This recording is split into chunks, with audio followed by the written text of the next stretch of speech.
बिल्कुल जी, 9 मई के वाक़यात जो है उसके में दर्जनों के करीब एफ़आईआर्स जो हैं वो दर्ज की गई।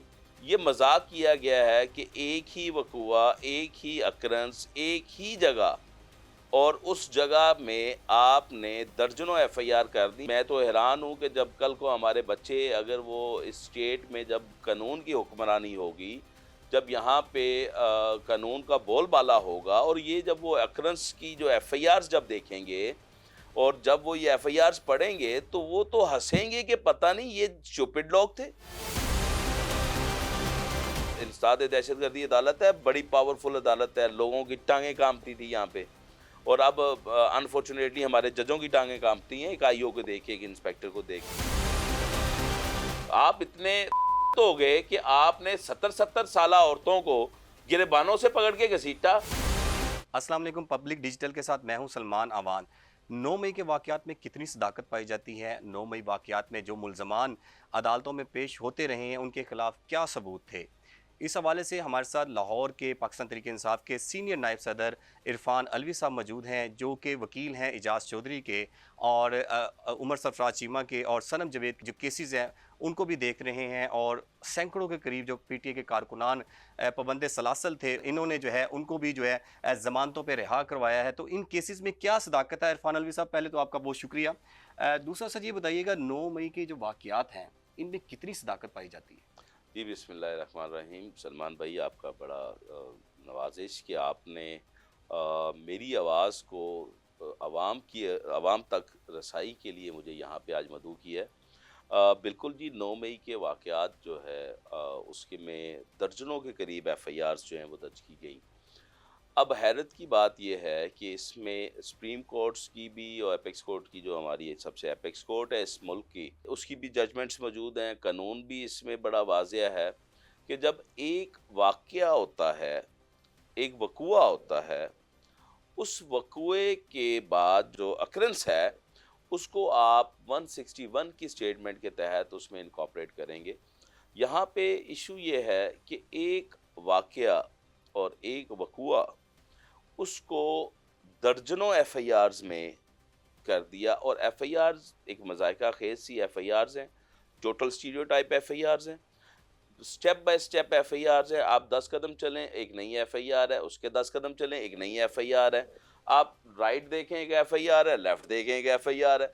मीन ये तो कानून का जो मज़ाक है, इस मुल्क को बनाना, रिपब्लिक बना के ये मज़ाक किया गया है कि एक ही वक़ूआ, एक ही अकरेंस, एक ही जगह और उस जगह में आपने दर्जनों एफआईआर कर दी। मैं तो हैरान हूँ कि जब कल को हमारे बच्चे अगर वो इस स्टेट में जब कानून की हुक्मरानी होगी, जब यहाँ पे कानून का बोलबाला होगा और ये जब वो अकरेंस की जो एफआईआर्स जब देखेंगे और जब वो ये एफआईआर्स पढ़ेंगे, तो वो तो हँसेंगे कि पता नहीं ये स्टूपिड लोग थे।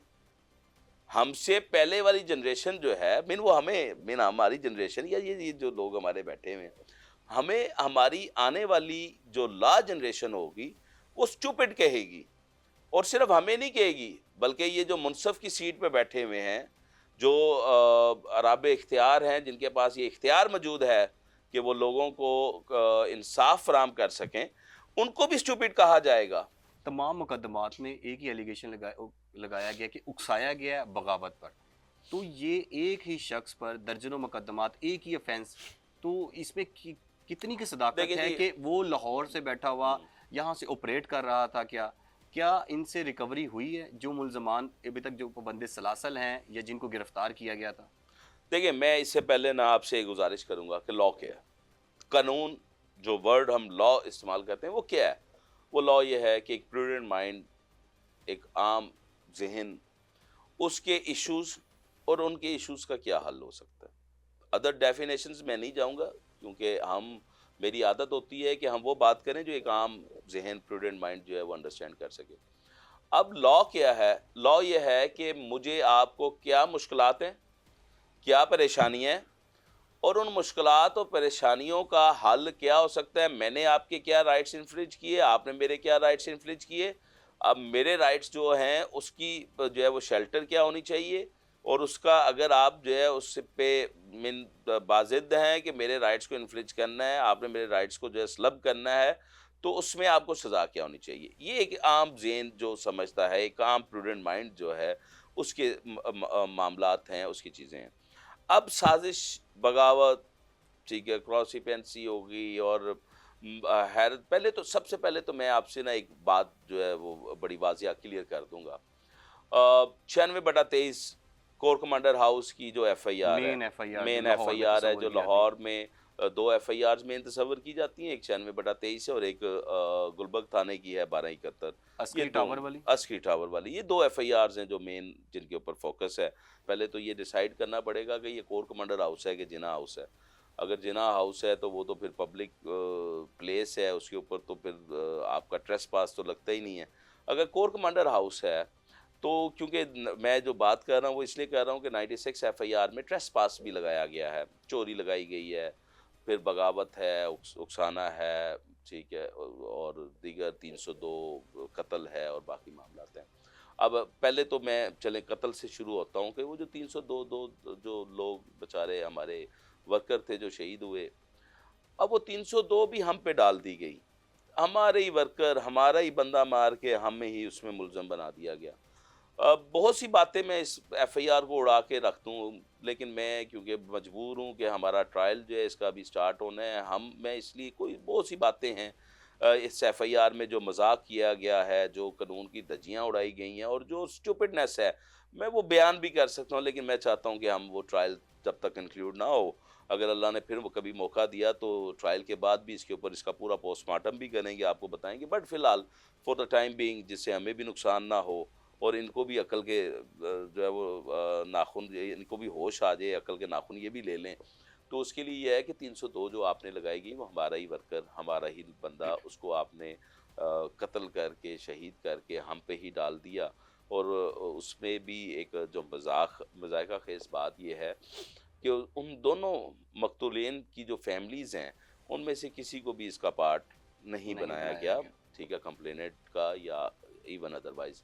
अब आ जाते हैं बात जो आगे थी ट्रेसपास की, तो जिना हाउस या कोर कमांडर डिसाइड आपने करना है, ठीक है। इस में जो लोग रह रहे थे, जो फैमिली थी कोर कमांडर साहब की, उसके इवन अदरवाइज वहाँ पे 200-250 मुलाजिम होता है, क्योंकि it's not a Jinnah house, it's a corps commander house, और कोर कमांडर हाउस के साथ ये एक ऑफिस है एज पर प्रोसिक्यूशन। मैं आपको ये बता दूं, प्रोसिक्यूशन ये कहती है कि जी ऑफिस भी था, हाउस था कि ऑफिस था, और जिना था कि कोर था। ये अब बड़ा एक मजायका खेज सी चीज़ें हैं जो इंशाल्लाह ट्रायल आने दें, इनको हम जो है ना इनकी प्रॉपर लिथरॉल करेंगे इस पे। कितनी ज़मानतें जो है कारकुनान की अब तक आपने करवाई हैं और कितने लोगों को जो है उनको रिहा करवाया अभी तक आपने? देखिए जी, मैं जो मेरा फर्स्ट डे था एटीसी में इस वाक़ये के हवाले से, वो 10 मई 2023 था। 10 मई 2023 से लेके और आज भी मैं एटीसी से ही आपके पास आ रहा हूँ, ठीक है? अभी भी एटीसी में ही थे। तो 15 क माह, 16 माह ऑलमोस्ट हमें हो गए हैं एटीसी में।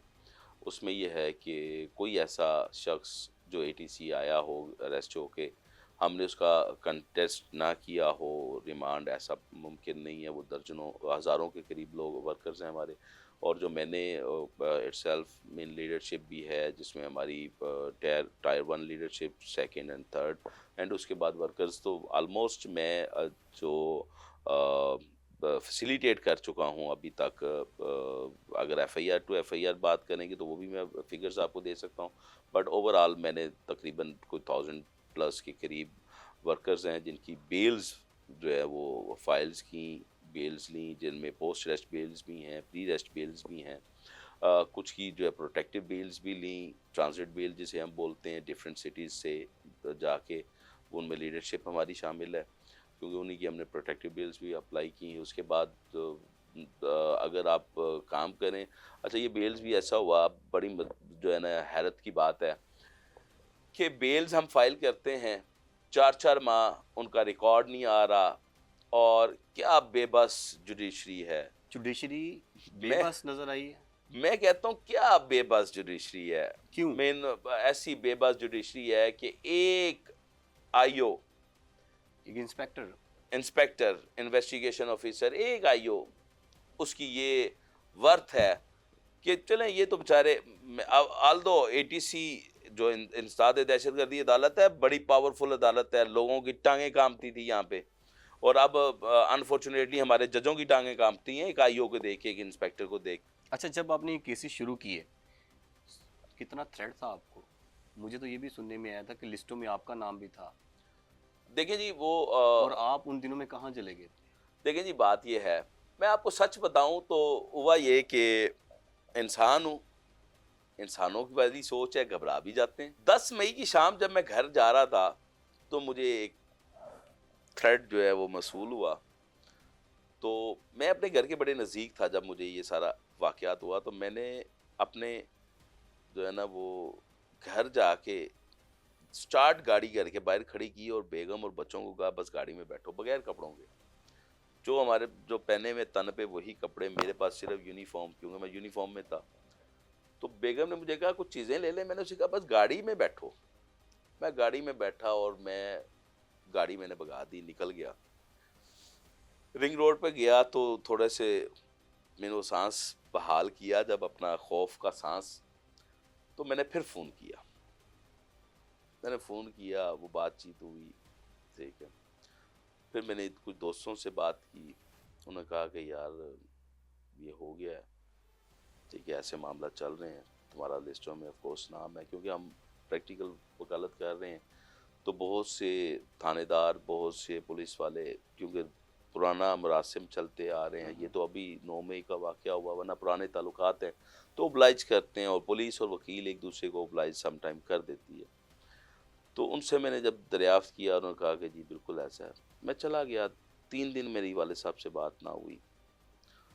तो मुझे तीसरे दिन मेरे वाले साहब से जब फ़ोन किया तो उन्होंने मुझसे कहा यार तुम किधर हो, 3 दिन हो गए हैं तुमसे बात ही नहीं। मैं कहा बाबा वो ये मसला है, इस ऐसा तो मैं मजबूरी। उन्होंने कहा यार आजा वापस, जहाँ पे तेरा रिस्क है तूने वहीं से उठाना है, तू किधर भागा फिर रहा? तो अगर तूने तेरा रिस्क अंदर लिखा है, तेरी किस्मत में कैद लिखी है, तो तू चाहे अमेरिका चला जाए तो वहाँ से कैद हो जाएगा। तो भाई मैं वो 3 दिन, मैं 13 तारीख को रात को 11 साढ़े 11 बजे मैं घर आ गया था। फिर उसके बाद मैं नहीं गया। उसके बाद भी 1-2 बार मामला तो हुए। किस किस्म का थ्रेट्स आते थे ये तो बताएं ना, वकला को क्या है कि कारकुनान के केसेस ना लड़ें? देखिए जी, हमें तो थ्रेट्स यही आने हैं ना जी, हमें तो यही थ्रेट्स आने हैं। हमारा था कि आप इनसे बिल्कुल लाताल्लुकी कर दें, ठीक है, जैसे अदर ने किया आप वैसे ही लाताल्लुकी कर दें। बहुत से दोस्तों ने जो है वो नहीं बर्दाश्त कर सके लाताल्लुकी की को। बहुत से दोस्त, हमारे वकील भी कई दोस्त वो गायब हो गए, 2-2 3-3 4-4 माह गायब रहे कि वो थ्रेट्स इस किस्म के थे। फ़ज़ा ऐसी बना दी गई थी। हमें जो है वो मेरा ख़्याल है कि सबसे पहले दर्जे के दहशतगर्द हम लोग ही थे, जो हमें इन्होंने जो है वो बना दिया बगैर किसी जुर्म के भी। तो वो थ्रेट्स हमें थे जी कि जो पार्टी के साथ आप पार्टी का काम नहीं करेंगे, ये करेंगे। बल्कि एक साहब का जज थे एटीसी में ही, तो जब मुझे उसके बाद फिर एक बार थ्रेट मुझे ये आया कि मैं एटीसी में बैठा हुआ था, तो मुझे उन्होंने कहा कि जी आज आप बाहर जाएंगे तो गिरफ्तार हो जाएंगे। तो मैंने उन्हें कहा कि जी खैर, उन्होंने कहा जी बिल्कुल आपके लिए बाहर जो है ये ना जज साहब आपको पैगाम दे रहे हैं? नहीं नहीं, किसी शख्स ने मुझे अच्छा, वहाँ पे, सही। उन्हीं में से किसी शख्स ने मुझे ये कहा कि जी हमारी मुकम्मल तैयारी है बाहर, तो अलवी साहब अगर आप बाहर जाएंगे तो आज गिरफ्तार हो जाएंगे, तो आप कुछ करें, ठीक है। तो मैंने कहा अच्छा ठीक है। मैं बैठा हुआ था, कुछ साथ मेरे एक वकील साहब, एक दो वकील साहब, आपको पता ही है कौन कौन मेरे साथ होते हैं, वो बैठे थे। जो उनके सामने जब ये बात हुई तो हम जज के पास चले गए।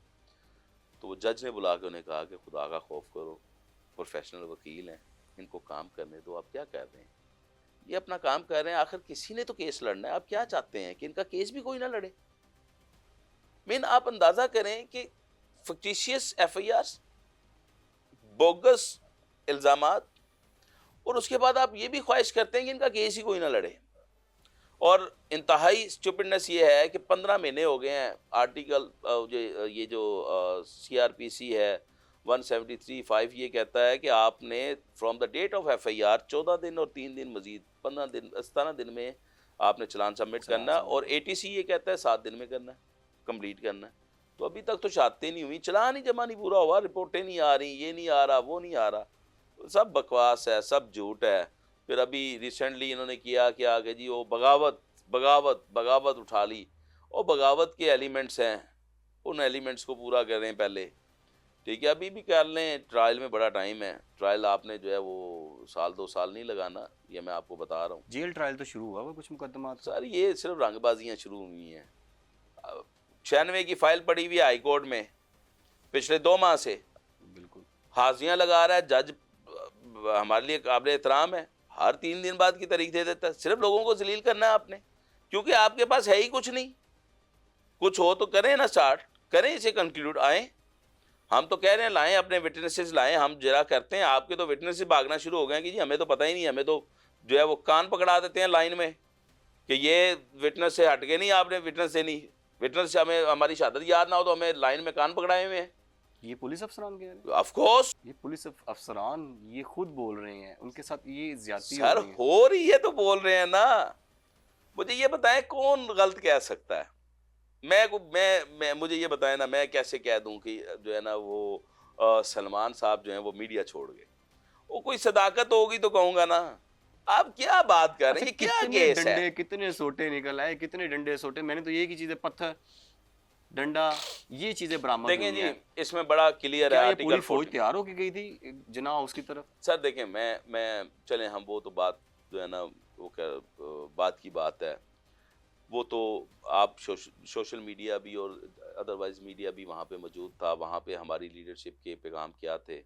हम तो पुरअमन और सबको ये कह रहे थे कि ना हमने अंदर जाना ना करना है। वो ट्रक कौन सा आया जिसमें से शलवारें कमीज़ें और खेड़ियाँ पहन के लोग उतरे? वो ट्रक कौन से थे?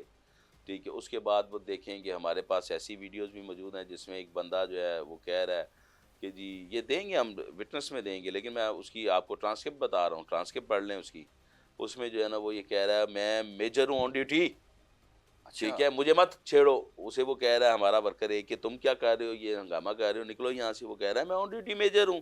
वीडियोस मौजूद हैं, ठीक है, आपके पास भी मौजूद हैं, हमारे पास तो हैं ही हैं, आपके पास भी मौजूद हैं। मैं आपसे मुराद मैं समझ रहा हूँ, समझ आपको कह रहा हूँ। तो अब वो ये है कि वो वीडियोस हमारे पास भी हैं, ठीक है, लोग कहाँ से आए, क्या किया, कैसे किया, हम तो पुरअमन लोग थे।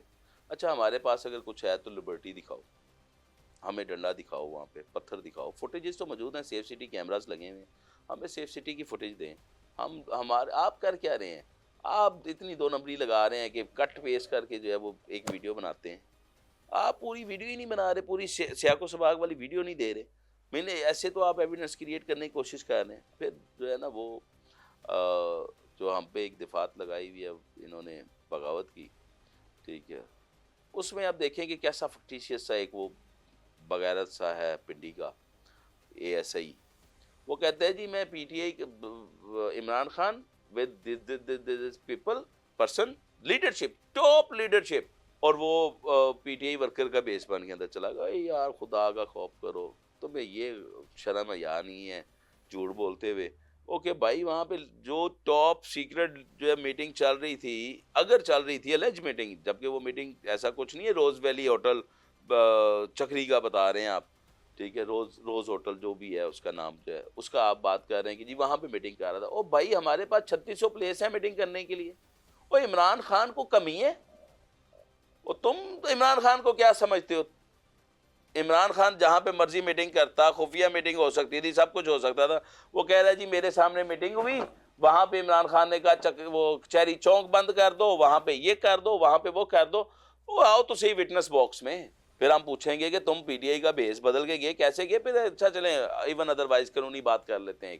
कानूनी बात यह है कि जो बंदा साजिश बगावत का गवाह होगा उसका उस एफआईआर में नाम लिखा होना जरूरी है, उसका अदालत से अप्रूवल का सर्टिफिकेट लेना जरूरी है। ओ बेटा तू भी फंसेगा, बयान तो दे बैठा जज्बात में या इनको निकाल डंडे के लेंगे ना, उसमें। जिनके कहने पे वो ये बयान दे रहे हैं, ये तो निकल जाएंगे ना।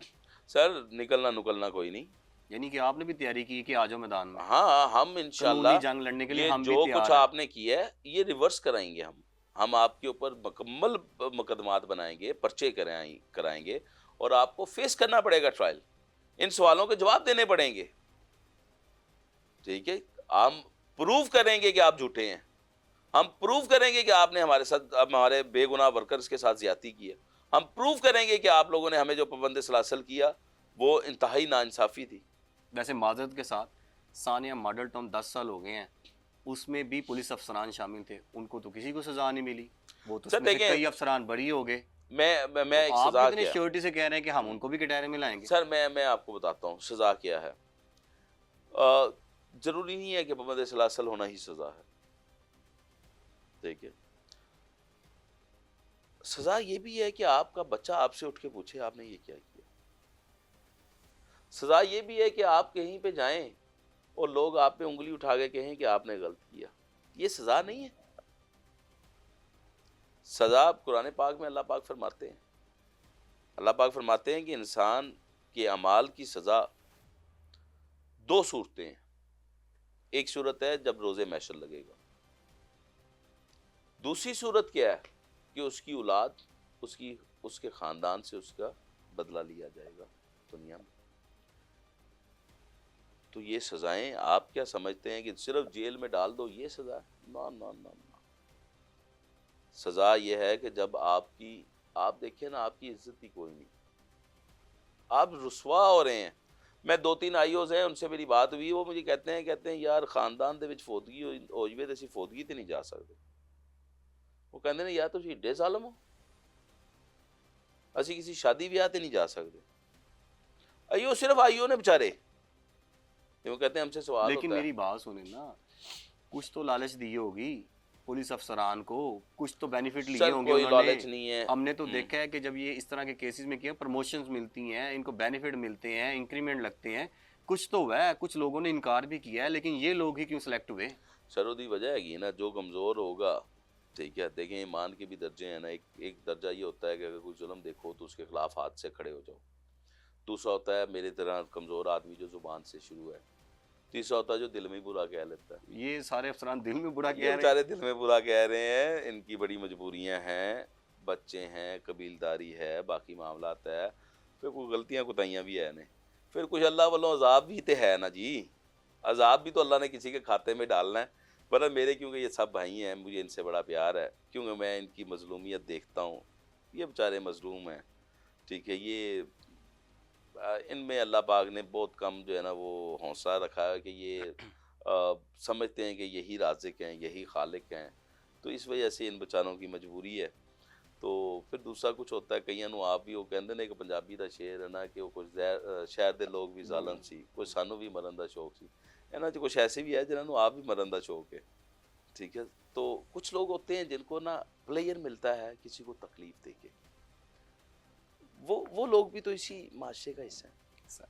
बहुत शुक्रिया जी। हमारे साथ सीनियर लाहौर के जो सदर हैं फ़ान अलवी साहब हमारे साथ मौजूद थे, और 9 मई के वाक़यात पे इन्होंने मंजर कशी की है कि क्या अदालतों में हो रहा है, तफ्तीशी अफसरान का रवैया क्या है, जजेस का रवैया क्या है। तो इस तरह की मज़ीद जो हक़ाइक़ हैं वो हम आपके सामने लाते रहेंगे। तब तक देखते रहिए पब्लिक टीवी।